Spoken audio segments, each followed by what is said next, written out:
नमस्कार मित्रांनो, मी आहे शुभम। मागील लेक्चरमध्ये आपण ट्रेड डिस्काउंट आणि कॅश डिस्काउंट हा टॉपिक समजून घेतला। त्यामध्ये आपण ट्रेड डिस्काउंट काय असतो, कॅश डिस्काउंट काय असतो हे थोडक्यात समजून घेतलं। नसेल तो व्हिडिओ बघितला तर जरूर बघा। आज आपण ट्रेड डिस्काउंट आणि कॅश डिस्काउंट याचा प्रॉब्लेम सॉल्व करणार आहोत। कारण जोपर्यंत तुम्ही खूप सारे प्रॉब्लेम सॉल्व करत नाही तोपर्यंत तुम्हाला अकाउंटिंग व्यवस्थितरित्या जमणार नाही। तुम्ही एकच प्रॉब्लेम सॉल्व केला तर तुम्हाला परफेक्ट अकाउंटिंग येईल असं होत नाही। यासाठी तुम्हाला खूप सारे प्रॉब्लेम सॉल्व करावे लागतात। मागच्या लेक्चरमध्ये आपण थोडा प्रॉब्लेम घेतला होता, तो सॉल्व केला होता। आज देखील आपण ट्रेड डिस्काउंट कॅश डिस्काउंटचा काही प्रॉब्लेम सॉल्व करणार आहोत। तर चला सुरू करूया ट्रेड डिस्काउंट कॅश डिस्काउंट। तर मित्रांनो, आज आपण हे 5 प्रॉब्लेम सॉल्व करणार आहोत। पहिला प्रॉब्लेम आहे purchase goods ₹50,000 from side with 10% TD। Second आहे sales goods ₹40,000 with 10% CD। Third आहे purchase computer for office use ₹20,000 with 10% CD। Fourth आहे purchase goods ₹1 lakh from side with 10% TD आणि 10% CD। लास्ट आहे sales goods ₹1 lakh to Tushar 10% TD 10% CD। एक एक transaction आपण समजून घेऊ। पहिलं ट्रान्झॅक्शन आहे purchase goods ₹50,000 from Sahil with 10% TD। आता सर्वात पहिलं काय सांगितलेलं आहे मी, कुठलंही ट्रान्झॅक्शन जे काही दिसलं त्याच्यातून शोधायचं आपलं बिझनेसमध्ये काय आलं काय गेलं हे शोधायचं। सर्वात पहिलं हेच काम करायचं, काय आलं काय गेलं हे शोध। आता हा बिझनेस आहे,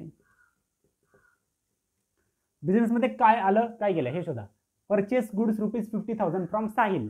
परचेस गुड्स परचेस म्हणजे माल आला, काय आलं बिझनेसमध्ये गुड्स आले। गुड्स आले म्हणजे काय केले, परचेस केले।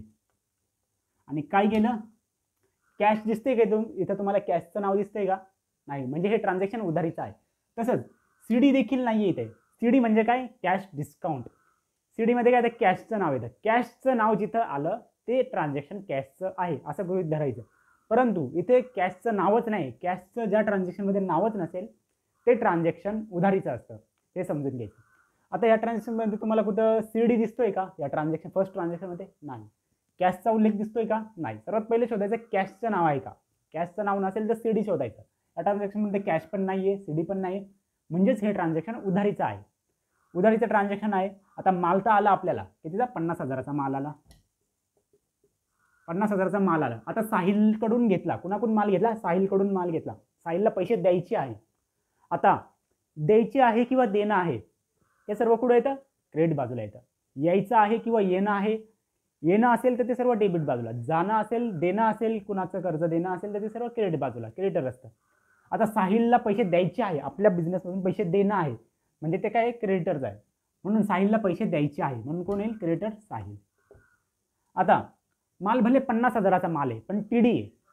टीडीचं काय आहे, टीडी हा नेहमी एमआरपी मधून मायनस केला जातो। आता मालाची एमआरपी किती, व्हॅल्यू किती, 50,000 मालाची व्हॅल्यू आहे। 50,000 जी काय व्हॅल्यू आहे, परंतु आपण साहिलला पैसे देताना 10% मायनस करून देणार, कारण एमआरपीवर त्यांनी 10% डिस्काउंट दिलेलं आहे। टीडी म्हणजे ट्रेड डिस्काउंट। ट्रेड डिस्काउंट हा एमआरपीवर दिलेला जाणारा डिस्काउंट आहे। म्हणून एमआरपी 50,000 आहे, त्याच्यावर 10% डिस्काउंट दिलेला आहे, म्हणून याच्यावर 10% डिस्काउंट किती येईल, 5,000 मायनस येईल। म्हणजे साहिलला पैसे किती द्यायचे, भविष्यात 45,000 देणं आहे आपल्यावर। माल भले 50,000चा आहे, मालाची व्हॅल्यू 50,000 आहे, परंतु परचेस करताना त्यांनी ट्रेड डिस्काउंट दिला। ट्रेड डिस्काउंट देताना त्या मालाची व्हॅल्यू काय झाली, कमी झाली आपोआप। ट्रेड डिस्काउंट दिल्यावर मालाची व्हॅल्यू कमी होऊन जाते। ट्रेड डिस्काउंट दिल्यावर जेव्हा परचेस करतो तेव्हा मालाची व्हॅल्यू कमी होऊन जाते। म्हणून माल परचेस करताना भले तो 50,000ची व्हॅल्यू असेल, परंतु परचेस करताना त्याची व्हॅल्यू झाली 45,000, कारण 10% मायनस झाले। परचेस करताना त्या मालाची व्हॅल्यू 45 झाली, 10% मायनस करून, ट्रेड डिस्काउंट मायनस करून जी व्हॅल्यू झाली ती आपण गृहीत धरल्या जातं। ट्रेड डिस्काउंट हा अकाउंटिंग बुकमध्ये शो केला जात नाही। ट्रेड डिस्काउंट अकाउंटिंग बुकमध्ये आपण दाखवणार का, नाही दाखवणार, म्हणून आपण अकाउंटिंग बुकमध्ये किती दाखवणार, डायरेक्ट 45 दाखवणार, ठीक आहे। ट्रेड डिस्काउंट हा नाही दाखवणार आपण। तर ट्रान्झॅक्शनचं कसं करणार, पहिलं काय आलं काय गेलं, जे येतं ते डेबिट, म्हणून काय आलं, परचेस गुड्स आले म्हणजे काय केले, परचेस केले, म्हणून इथं काय येईल, परचेस अकाउंट डेबिट। कुणाकुण आले, साहिलला पैसे द्यायचे आहे, देणं आहे, साहिलला पैसे द्यायचे आहे म्हणजे काय, तो क्रेडिटर आहे आपला साहिलला पैसे द्यायचे। कितीचा व्हॅल्यू, 50,000चा माल होता, त्याच्यातून 10%, 50,000चा जो काही माल होता त्याच्यातून 10% मायनस झाले म्हणजे मालाची व्हॅल्यू 45 आली, ठीक आहे, म्हणून 45,000। साहिलला किती देणं आहे, 50,000तून 10% मायनस करून देणं आहे, म्हणजेच 45,000 देणं आहे। हे ट्रान्झॅक्शन कंप्लीट झालं इथं, ठीक आहे. फर्स्ट ट्रान्झॅक्शन झालं. आता सेकंड ट्रान्झॅक्शन बघूया. Second transaction sales goods ₹40,000 with 10% CD. आता सेल्स गुड्स ₹40,000 विथ 10% CD. आता काय आलं, काय गेलं हे बघा. सेल्स गुड्स माल गेला, काय गेला, माल गेला, गुड्स सेल्स, माल गेला, सेल्स केला, ठीक आहे. काय आलं, CD. CD म्हणजे कॅश डिस्काउंट. कॅशचं नाव आलं म्हणजे हे ट्रान्झॅक्शन रोखीचं आहे, रोखीचं आहे. CD आला म्हणजे हे ट्रान्झॅक्शन काय झालं, रोखीचं आहे. तर CD नसता, त्याऐवजी TD असता, ते उधारीचं असतं. परंतु इथे CD आहे, CD लिहिलेला आहे म्हणून हे ट्रान्झॅक्शन कॅशचं आहे, म्हणून काय आलं, कॅश आली. Sales goods ₹40,000 with 10% CD cash discount. Sales goods ₹40,000 with 10% cash discount म्हणजे कॅश ट्रान्झॅक्शनमध्ये कॅशचं नाव आलं. कॅशचं नाव आलं म्हणजे हे ट्रान्झॅक्शन रोखीचं आहे, ठीक आहे, म्हणून कॅश आली, कॅश आली. आता सेल्स गुड्स ₹40,000, माल कितीचा विकला, 40,000. 40,000चा माल विकला. आता माल विकताना इमिडिएट पेमेंट केलं म्हणून त्याला काही सूट दिली, कॅशबॅक दिला. कॅशबॅक देतो आपण, माल आल्या इमिडिएट कोणी पेमेंट केला आपल्याला तर आपण नाही का कॅशबॅक देतो. किंवा मोठमोठ्या ज्या कंपन्या असतात फ्लिपकार्ट, ॲमेझॉन, त्याच्यावरून तुम्ही इमिडिएट पेमेंट केलं तर तुम्हाला दुसऱ्या दिवशी लगेच बँकेत अकाउंटमध्ये कॅशबॅक मिळतो. त्याच पद्धतीचं हे उदाहरण आहे.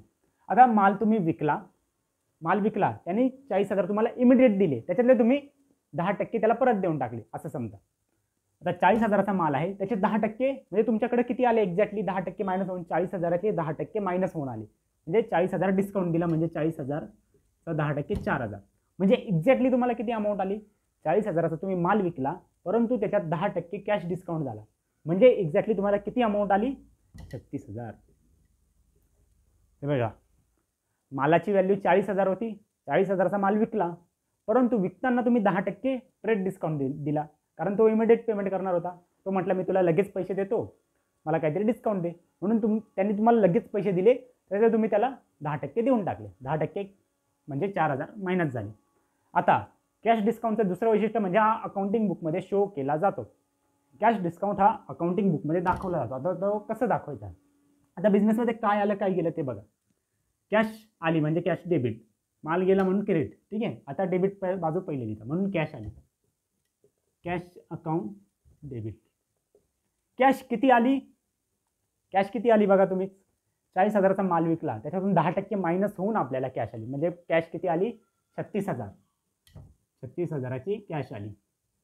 आता कॅश 36,000ची आली परंतु माल कितीचा विकला, 40,000चा माल विकला. मालाची व्हॅल्यू कॅश डिस्काउंटमध्ये MRP जी आहे तेवढीच राहते. कॅश डिस्काउंटमध्ये MRP चेंज होत नाही. ट्रेड डिस्काउंटमध्ये MRP चेंज होते परंतु कॅश डिस्काउंटमध्ये MRP नाही चेंज होत. म्हणून टू सेल्स अकाउंट मालाची व्हॅल्यू किती होती, 40,000. 40,000. आता हे ट्रान्झॅक्शन कंप्लीट आहे का, नाही, कंप्लीट नाही कारण इथे 36 आणि 40 किती जर फरक येतो, 4,000. 4,000 काय दिला, CD कॅश डिस्काउंट दिला म्हणून इथे 4,000 काय आला, कॅश डिस्काउंट 4,000. आता हे ट्रान्झॅक्शन कंप्लीट झालं, ठीक आहे.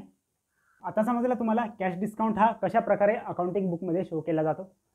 अशा पद्धतीने कॅश डिस्काउंट हा अकाउंटिंग बुकमध्ये शो केला जातो. आता सेकंड ट्रान्झॅक्शन समजलं तुम्हाला. आता थर्ड ट्रान्झॅक्शन बघूया.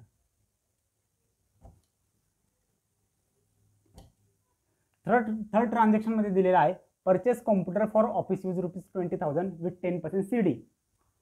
आता परचेस कॉम्प्युटर काय आलं काय गेलं ते बघूया.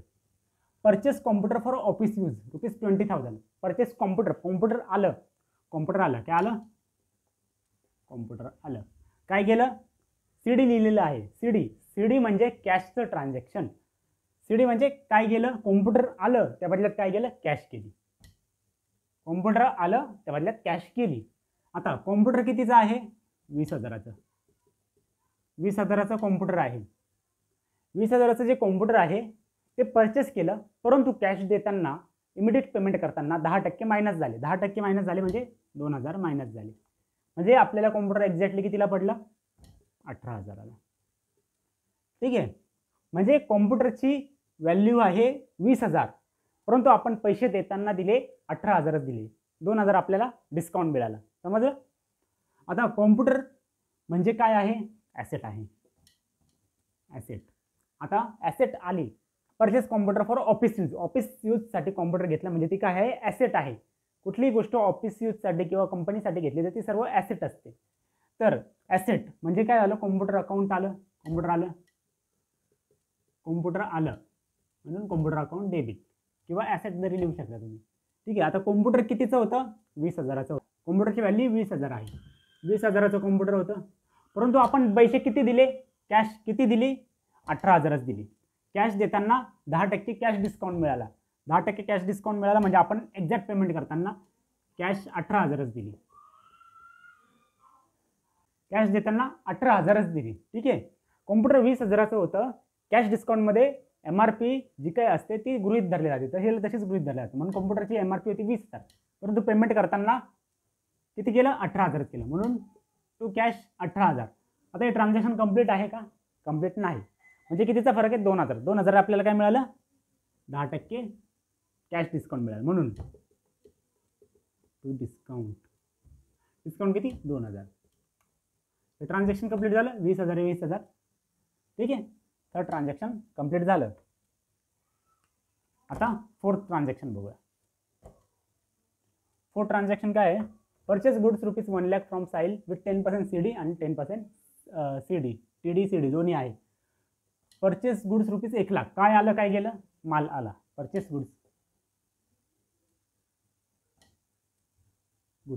माल आला, काय गेलं, गुड्स 1 लाख आणि 10% TD 10% CD. आता CD आला, जिथं CD TD पण आला CD पण आला, परंतु इम्पॉर्टंट काय, कॅश आली, कॅशचा व्यवहार झाला, म्हणजे कॅशचा व्यवहार झाला, कॅश दिली, 10% ट्रेड डिस्काउंट आणि 10% कॅश डिस्काउंट मायनस करून पैसे दिले, म्हणजे हा व्यवहार पूर्ण झाला. जिथं CD आलं तो व्यवहार पूर्ण झालेला असतो, जिथं कॅश डिस्काउंट आला तो व्यवहार पूर्ण झाला. म्हणजेच माल परचेस केला, किती, 1 लाखाचा माल परचेस केला, 1 लाखाचा माल परचेस केला आणि 10% ट्रेड डिस्काउंट आणि कॅश डिस्काउंट सगळे मायनस करून पेमेंट केलेलं आहे. आता किती पेमेंट केलं ते बघूया आपण. सर्वात पहिले तर मालाची व्हॅल्यू होती 1 लाख. 1 लाखाची जी व्हॅल्यू आहे मालाची, त्याच्यातून 10% ट्रेड डिस्काउंट मायनस होईल. ही काय आहे, MRP. ट्रेड डिस्काउंट हा नेहमी MRPतून मायनस होतो, म्हणून इथे काय झालं, 10% म्हणजे 10,000 मायनस झाला. मालाची व्हॅल्यू किती झाली, 90,000. मालाची व्हॅल्यू 90,000 झाली. आता ट्रेड डिस्काउंट हा अकाउंटिंग बुकमध्ये शो केला जात नाही, म्हणून मालाची व्हॅल्यू किती झाली, 90,000.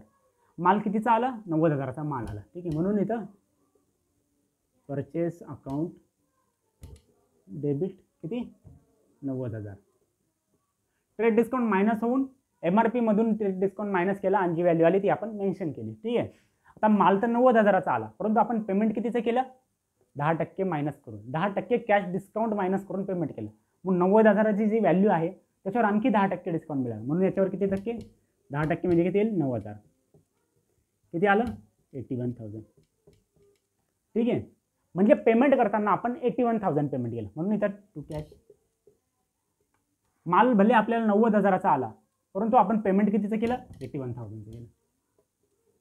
हे ट्रान्झॅक्शन कंप्लीट आहे का, नाही आहे, फरक येतोय. कितीचा फरक आहे, 9,000चा. म्हणून 9,000चा आपल्याला काय मिळालं, CD मिळाला. म्हणून इथं काय, टू डिस्काउंट किती, 9,000. आता हे ट्रान्झॅक्शन कंप्लीट झालं.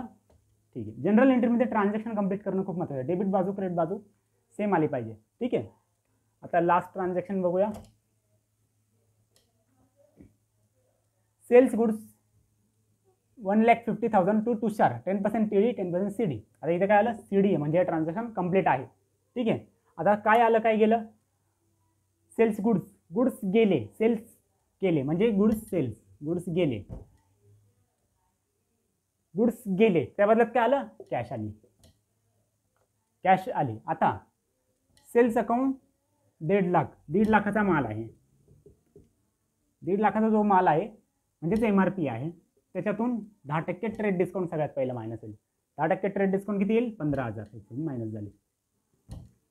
1.5 लाखाची जी काही माल आहे त्याच्यातून 15,000 मायनस झाले, म्हणजे मालाची व्हॅल्यू किती झाली, 1,35,000.